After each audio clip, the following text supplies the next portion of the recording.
और एकता है, यही तो ओबीसी की खूबी है। सबसे पहले मैं एआईसीसी ओबीसी डिपार्टमेंट की पूरी टीम को ओबीसी लीडरशिप भागीदारी न्याय सम्मेलन आयोजित करने के लिए बहुत बहुत बधाई देता हूं। और आज जितना भी क्राउड यहाँ दिख रहा है, ये सब पढ़े लिखे लोग, इलाइट क्लास, समझदार, अपने हकूक को समझने वाले, अपने हकूक को लड़ने वाले लोग यहाँ पर जमा हो गए। ये सबसे मुझे बहुत बड़ी खुशी है। और मैं इस सम्मेलन में जातीय जनगणना का और जो 50% कैप है, जजमेंट में कैप है, लेकिन मोदी ने अपने को जो होना था, उन्होंने अपने लोगों के लिए 10% ऐड किया। अब हो गया 60%। 60% संविधान के मुताबिक रिजर्वेशन है, लेकिन मोदी जी उनको रिजर्वेशन नहीं देना चाहते जो लोग बहुत शैक्षणिक दृष्टि से पिछड़े हैं, सामाजिक दृष्टि से पीछे हैं, आर्थिक दृष्टि से जो पीछे हैं, और जिन लोगों की आवाज नहीं है, उन लोगों को रिजर्वेशन देने के लिए मोदी तैयार नहीं है। तो उनको झुकाना है। उनको अगर आप यूनिटी के साथ ये बताना है कि हम भी कुछ कम नहीं है, हम सब लोग मिलके हमारी लड़ाई हम खुद करेंगे, और जो बैकवर्ड क्लास चाहता है वो हासिल करके रहेंगे। ये अपना एक जिद होनी चाहिए। भाइयों, आपको रणनीति भी बनाना है और आपको लड़ना भी है। और लड़ना इसलिए जरूरी है, कोई हमको मांगने से नहीं देता। हमको कभी एजिटेशन करना पड़ता है, कभी अपनी ताकत दिखाना, कभी जब चुनाव का वक्त आता है उसमें शामिल होकर, एक होकर अपने लोगों को, अपने उसूलों पे चलने वालों को चुनाव में ज्यादा से ज्यादा चुन के लाना, ये बहुत बड़ी बात है। क्योंकि तुम्हारी आवाज वो उसी वक्त सुनेंगे जिस वक्त बैकवर्ड क्लासेस के लोग सभी सीटों में चुन के आएंगे, जहां पर भी सीट मिलने दो। और सबका एक सोच होना चाहिए, अरे मेरे भाई को मिला है, मैं मदद करना, ये भावना होना चाहिए। ये नहीं होना अरे मेरे को कहाँ दिए, उसको दिए, इसको दिए। अरे बैकवर्ड क्लास में तो बहुत से कास्ट हैं, लेकिन जो लोग अपने विचारधारा पे हमारे साथ मिलते हैं, उनको साथ लेके चलना, वैसे ही लोगों को चुनना, ये आप सबका फर्ज होता है। अब बैकवर्ड तो खुद ही मोदी साहब बोलते हैं। जब वो पहले अपर कास्ट में थे, लेकिन बाद में जब वो चीफ मिनिस्टर बने, अपना नाम उन्होंने, अपने कम्युनिटी का नाम उन्होंने बैकवर्ड लिस्ट में डलवा लिया। किसी को पता ही नहीं चला। हम लोगों को भी पता चला जब वो एमपी बने, और प्राइम मिनिस्टर बने और उन्होंने शुरू किया अपनी चालबाजी। हर जगह बैकवर्ड में गए तो मैं बैकवर्ड हूं बोलना। भाइयों और बहनों, मैं बैकवर्ड का आदमी हूं। ये कांग्रेस वाले मुझे सता रहे हैं। अरे हम कहां सता रहे भाई, तुम सबको सता रहे हैं। तुम सबको सता रहे, सबको मट्टी में मिला के तुम अकेले जिंदा रहना चाहते हैं और ये नहीं चलेगा। चल गया, एक बार, दो बार, तीन बार चल गया, इसके आगे नहीं चलेगा, क्योंकि वो हमेशा झूठों के सरदार है। झूठ बोलना ही उनका काम है। लेकिन लोगों में चीड़ क्यों नहीं आ रही, मेरे को समझ में नहीं आया। 2 करोड़ नौकरी दे तो बोले, झूठ बोले। 15 लाख में काला धन बाहर से लाके पैसे दूंगा बोले, वो भी झूठ बोले। एमएसपी का बोले, वो भी झूठ बोले।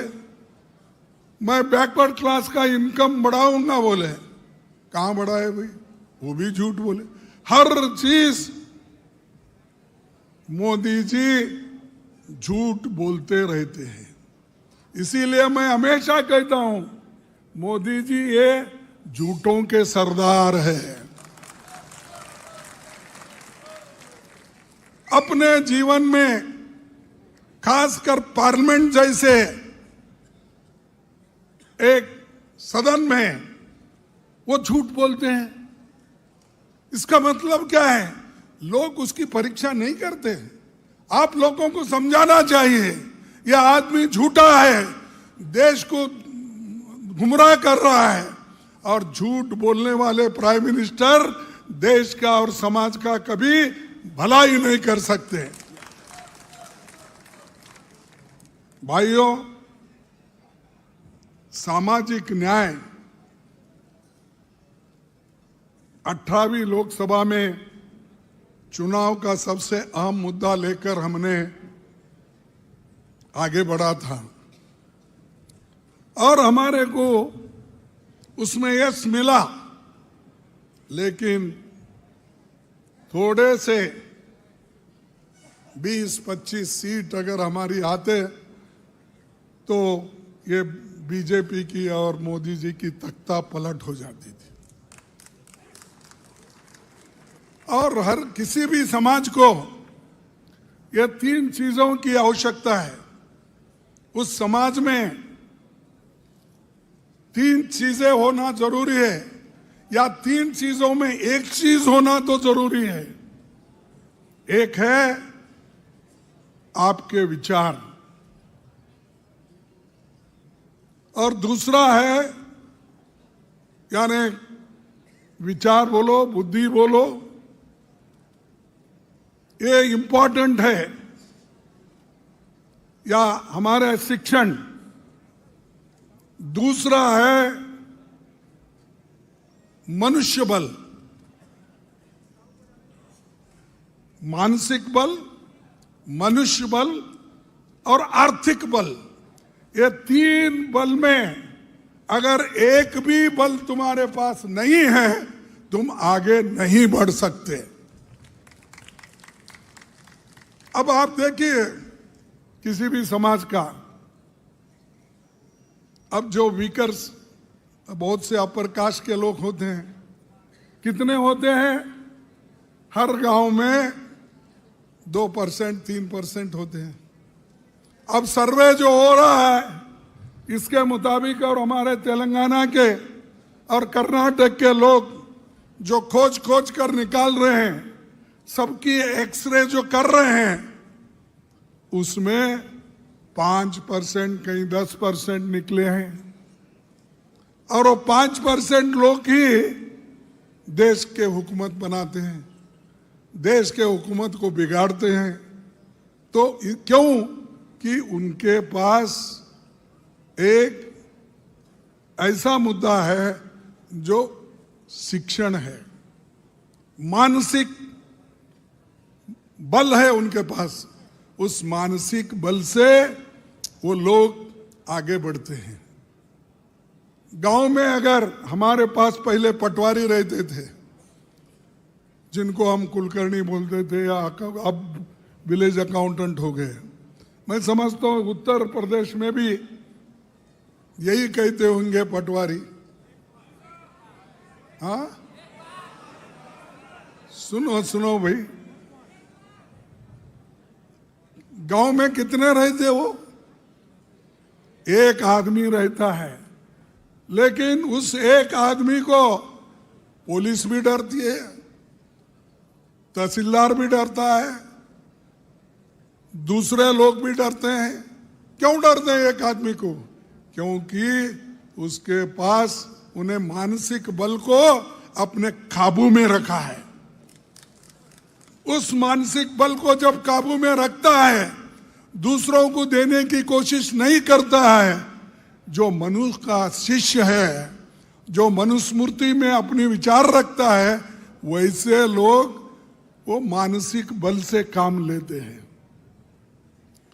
दूसरा है मनुष्य बल। मनुष्य बल में अगर तुम सब लोग एक हो गए, डेमोक्रेसी में, लोकतंत्र में तुम्हारे को इज्जत मिलती है। अगर वो मनुष्य बल नहीं है, यूनिटी नहीं है, हम एक नहीं है, तो हमको कोई पूछता नहीं, हमको डिवाइड एंड रूल करके अलग अलग कर देते हैं। बोलेंगे वो कि भाई ये आप फलाना कम्युनिटी के हो, हम फलाना कम्युनिटी के हो, तुमको क्या मिल रहा है भाई? वो तो इनको मिल रहा है, ए को मिल रहा है, बी को मिल रहा है। ऐसा कह कर इनमें टुकड़े टुकड़े कर देते हैं, बैकवर्ड्स में, वही शेड्यूल कास्ट में कर देते हैं। उस मनुष्य बल को हम कायम नहीं रख सकते। इसीलिए मनुष्य बल का जरूरी है कि हम एक होकर लड़े। किसको भी मिलने दो, बैकवर्ड को मिल रहा है, कम से कम ये हमारे को जहर तो नहीं देता, पानी तो देगा कम से कम। और आरएसएस, बीजेपी ये जहर देने वाला है। और कोई बोलेगा हमारे में से कोई आदमी, साहब देखेंगे बीजेपी आरएसएस कैसी है। मैं बोलता हूं भाई वो विष है, चाटो मत।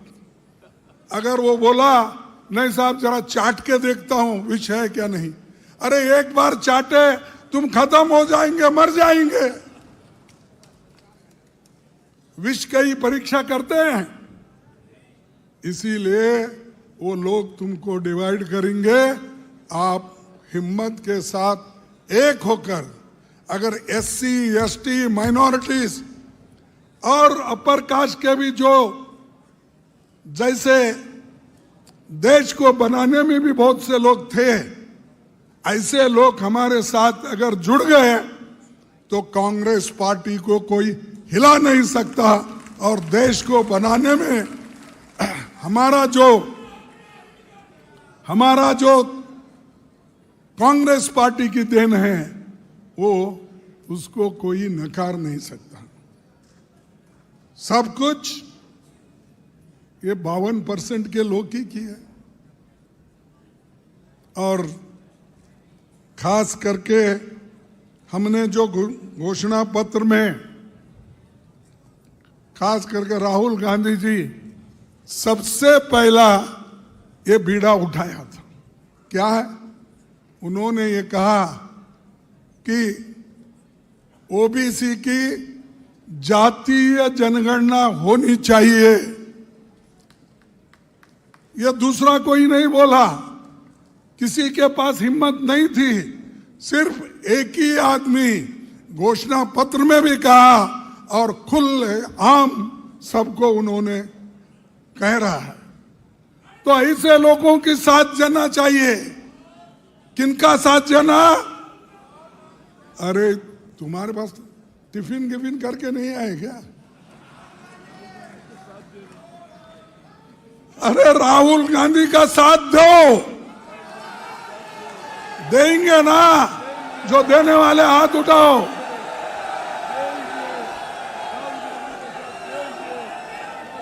देखो,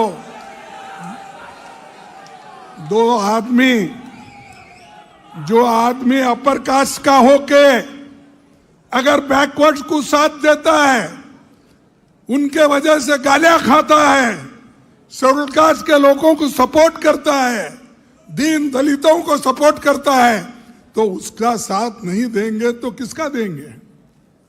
जो अपने घर भर लेने वालों को, देश को तोड़ने वालों को, समाज को तोड़ने वालों को। इसीलिए मेरा आपसे विनंती है कि आज हम आप सबकी लड़ाई लड़ रहे हैं। राहुल गांधी जी, हम कांग्रेस के जितने भी नेता लोग हैं वो सब लड़ रहे हैं। तो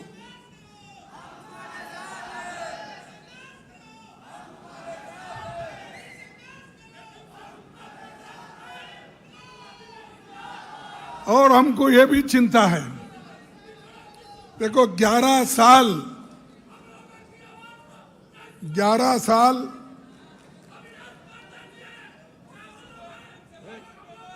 एक छोड़ 11 साल तक ये जो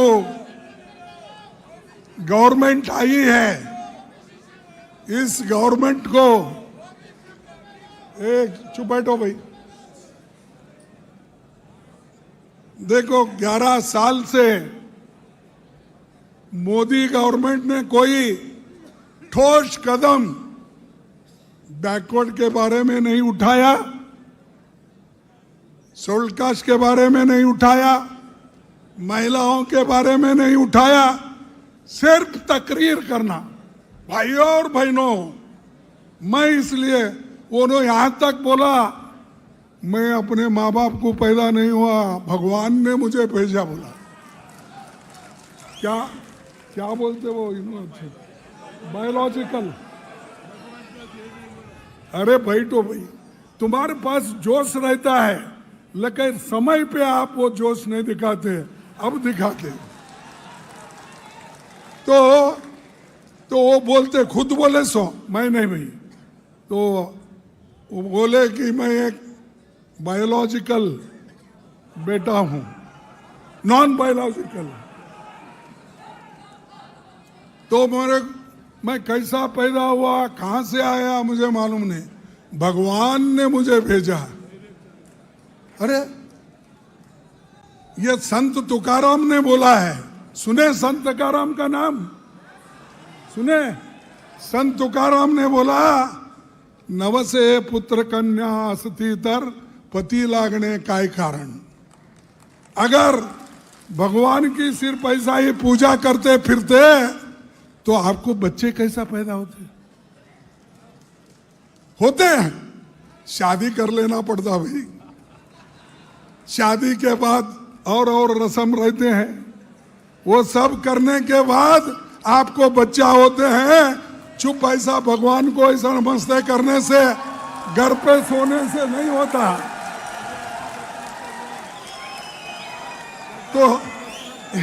तो ये नेता तो ऐसा बोल रहा है कि मुझे ने भगवान को पैदा किया। अरे अगर ऐसे लोग देश चलाते हैं, क्या इनके पास शास्त्रीय ढंग का विचार है? जो पंडित जवाहरलाल नेहरू जी के पास था, जो शास्त्रीय विचारधारा थी, जो आइडियोलॉजी थी, उस आइडियोलॉजी का एक अंश तो इसके पास है। मैं बैकवर्ड हूं तो बैकवर्ड के लिए क्या करना, ये कभी इसने सोचा? सबका साथ, सबका विकास और सबका सत्यानाश।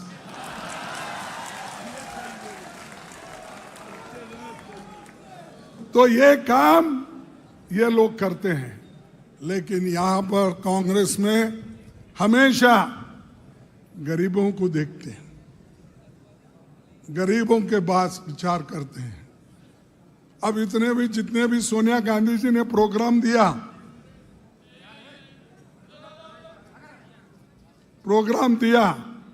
मनरेगा का प्रोग्राम, क्या उनके घर के लिए है क्या?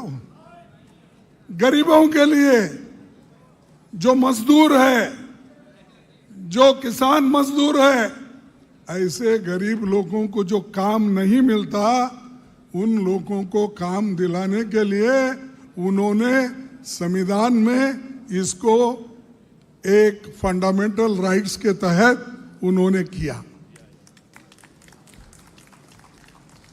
सब बच्चों को एजुकेशन देना, ये उन्होंने कर दिया। बहुत लोग बगैर पेट में खाना नहीं तो उनको खाना देने के लिए उन्होंने फूड फॉर सिक्योरिटी एक्ट लाया। क्या उनके लिए लाए? अरे ये सब गरीबों के लिए लाए। हेल्थ मिशन सब कुछ किया, सोनिया गांधी जी नहीं, उनके बगैर ये नहीं हो सकता था। कभी वो प्राइम मिनिस्टर बनने की सोची? उन्होंने कभी नहीं सोचा। उनके नाम से मेजॉरिटी आया, लेकिन उन्होंने कभी नहीं सोचा कि मैं प्राइम मिनिस्टर बनूं। उन्होंने मनमोहन जैसे इकोनॉमिस्ट को इस देश का प्रधानमंत्री बनाया। वो भी एक बैकवर्ड क्लास से ताल्लुक रखते हैं। और मैं ये कहना चाहूंगा कि हमको सभी को ये सोशियो इकोनॉमिक सर्वे कराना जरूरी है। इसके लिए आप लोग घर घर भी फिरना होगा। बैठे जगह काम नहीं होता। तो अगर बैठे जगह ही सब कुछ मिलता बोले तो किसी को मिलने वाला नहीं है। एक बात मुझे याद आ रही है। एक मंदिर के पास हर सोमवार को दो लोग ठहरते थे, एक था मुसलमान, एक था हिंदू। तो बोलता था, वो जा गए सोमवार के दिन, वो बोलना कि वहाँ ठहरना, भगवान के नाम से पैसे दो, भगवान के नाम से दान दो, भगवान के नाम से दान दो बोलता।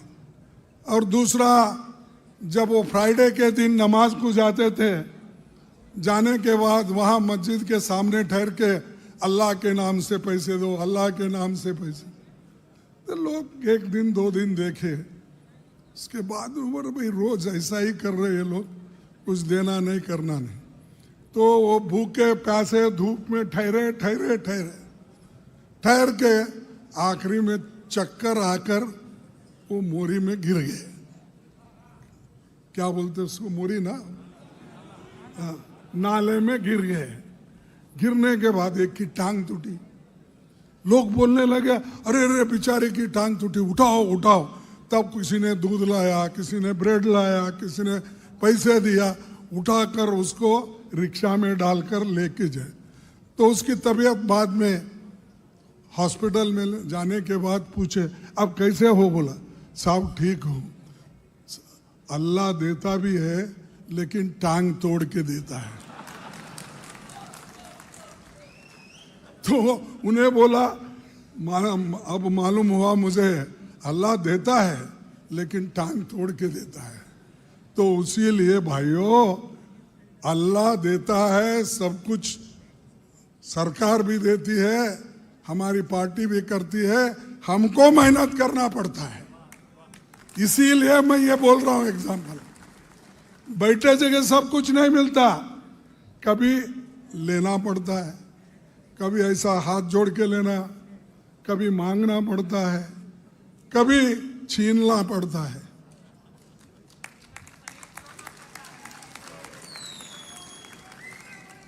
छीनना पड़ता है तो जाके किसी को मारेंगे मत। अपने विचारधारा पे हमको अगर मजबूती से काम करना है तो आज जो कल हमने एक बहुत बड़ा एक कांग्रेस ऑफिस में ओबीसी का मीटिंग की, जिसमें एक्सपर्ट कमेटी के मेंबर थे, जिसमें हमारे पार्टी के भी सभी मुखंड थे, उन्होंने सभी बैठकर यही सोचा जो हमारा ओबीसी के लिए जो एक नक्शा तैयार हो रहा है और ओबीसी के लोगों को किस ढंग से उनको आगे लाना चाहिए, इसका एक बहुत बड़ा कांग्रेस ने नक्शा बनाया है। राहुल गांधी जी खुद बैठे, उन्होंने कहा हर स्टेट में जहाँ हमारी कांग्रेस के चीफ मिनिस्टर्स हैं, नेता लोग हैं, वो सभी लोग ओबीसी के लिए सोचे और नए नए कार्यक्रम उनको दो, उन्होंने कहा। इसीलिए कर्नाटक और तेलंगाना नया उन्होंने सर्वे का रिपोर्ट तैयार किया है, जिसमें सब लोगों को सम्मिलित करके उन्होंने कौन किसके पास जमीन है, किसके पास शिक्षा कितनी है, किसके पास नौकरियां कितने हैं, हर कम्युनिटी का वो जांच करके एक रिपोर्ट उन्होंने बनाया है। वो रिपोर्ट हमने पूरा कल देखा। उसी ढंग से हमारे कर्नाटक के मुख्यमंत्री सिद्धरामैया जी वो भी कर रहे हैं। तो हर जगह जहाँ हमारे लोग हैं वो कर रहे हैं, लेकिन मोदी जी नहीं करेंगे। ये राहुल गांधी जी ने आवाज उठाई ओबीसी की जनगणना की, तब मोदी जी ये कह रहे हैं कि मैं आने वाले सेंसस में बैकवर्ड क्लास का जनगणति का काम करूंगा। देखो, उनको मालूम हो गया, नहीं तो आज नहीं कल बैकवर्ड क्लास के लोग उठेंगे और उसकी कुर्सी छीन लेंगे। इससे बेहतर है पहले ही हम भी करना। तो उन्होंने अब डाला है, लेकिन कहां तक पहुंचा था मालूम नहीं है, क्योंकि उन्होंने तो कहा पहले कि और उनके जो आरएसएस के लोग हैं वो पहले ही बोले थे और मोदी जी भी पहले इंप्लीमेंट करे। 75 साल होने के बाद कोई पावर में नहीं रहना, तो इसीलिए तो उन्होंने अडवाणी को घर बिठाया, मुरली मनोहर जोशी को घर बिठाया। और कितने लोग थे, मैं आपको मालूम है मेरे से भी ज़्यादा, यहाँ यूपी, बिहार और हिमाचल, हरियाणा, यहाँ के सब लोग में। तो वो बोले कि इसीलिए वो मार्गदर्शक बन के रहेंगे। अब इनके 75 खत्म हो रहा है, इन्हों कब बाहर निकलेंगे, ये मुद्दा हमारे सामने भी है। क्या इन्हों निकलेंगे? इन्हों सबको तोड़ मोड़ के उनके जो खबर रही थी ना, खबर के ऊपर बैठेंगे। मोदी जी, उनको देश के बारे में कुछ नहीं, सिर्फ अपनी कुर्सी की चिंता है। और बाकी के विषय मैं यहाँ बोलना नहीं चाहता हूँ, मैं पार्लियामेंट में बोलूँगा। जो भी पहलगांव का है, सिंदूर का है, और जो हमारे ट्रंप ने इतने बार बोला, 25 बार बोला, मैंने सुलह कर दिया, सुलह कर दिया, सुलह कर दिया। हमारे मोदी साहब चुप बैठे, मुंह से बात ही नहीं निकल रही। तो जैसा कि महात्मा गांधी जी ने 3 इनका एक स्टोरी बनाया ना, मैं बुरा नहीं सुनूंगा, मैं बुरा बात नहीं करूंगा, मैं बुरा देखूंगा नहीं, ऐसा मोदी चुप बैठे हैं, सवाल का जवाब नहीं दे रहे। अरे 25 बार अगर एक आदमी हमारे देश के बारे में यह कहता है कि मैंने सुलह कर दिया पाकिस्तान और हिंदुस्तान को, ये कहता है, तो आपको क्या, आप जबान बंद है आपकी? आप मुक्के हो, बहरे हो, अंधे हो, क्या हो? इधर देश की रक्षा नहीं करते, इधर सामाजिक रक्षा नहीं करते, समाज के लोगों को उठाते नहीं और उनकी मदद नहीं करते, आरएसएस के पास फिरते रहते हो। बाबू,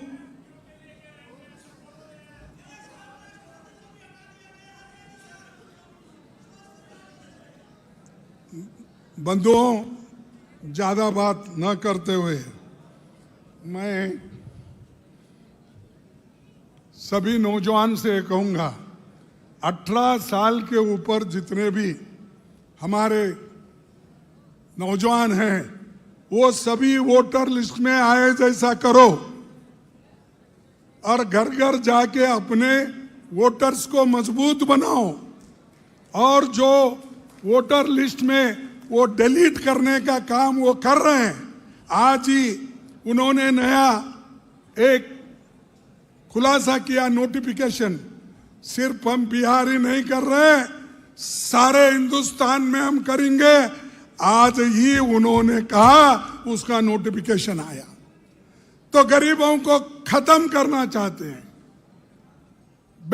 ये तो पहले तो बैकवर्ड क्लास, शेड्यूल कास्ट और महिलाओं को वोटिंग पावर देने के लिए आरएसएस, बीजेपी, हिंदू महासभा तैयार नहीं थी।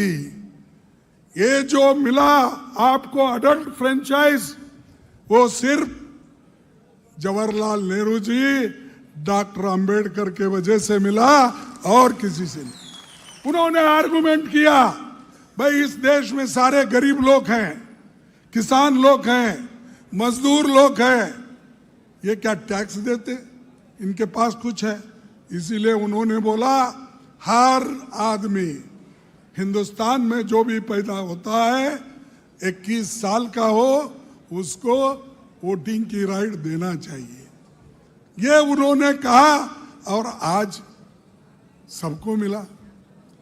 अब इन्होंने वो वोटर लिस्ट को बदलकर, छीनकर हमारे है सो नुमाइंदगिरी को भी खत्म करना चाहता है। तो मैं आपसे एक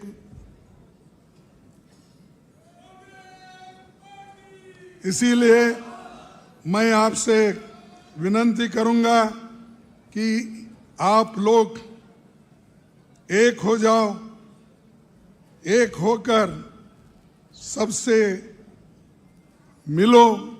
और सबसे ज्यादा सामाजिक न्याय की जरूरत है।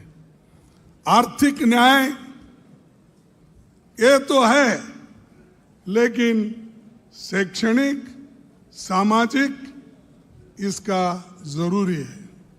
तो इसीलिए नेहरू जी भी ये बात कहे थे, दुनिया में आज सबसे जोरदार मांग सामाजिक न्याय और समानता की है। ये काम हमें योजना बनाकर वैज्ञानिक तरीके से करना होगा। ये पंडित जवाहरलाल नेहरू जी की बात है, उस वक्त की, 1951 की उन्होंने ये बात की। इसीलिए हमको एससी, एसटी, ओबीसी, अल्पसंख्यक, छोटे मोटे लोगों को लेके आगे बढ़ना है और socialism, secularism, justice, liberty, equality और फ्रेटर्निटी, इन चीज़ों को लेकर हमको आगे बढ़ना है। तो भाइयों, मैं आपसे यही उम्मीद करता हूं कि जो लोग आपके साथ हैं, आपके लिए लड़ने के लिए तैयार है, उनका साथ लो, आगे बढ़ो।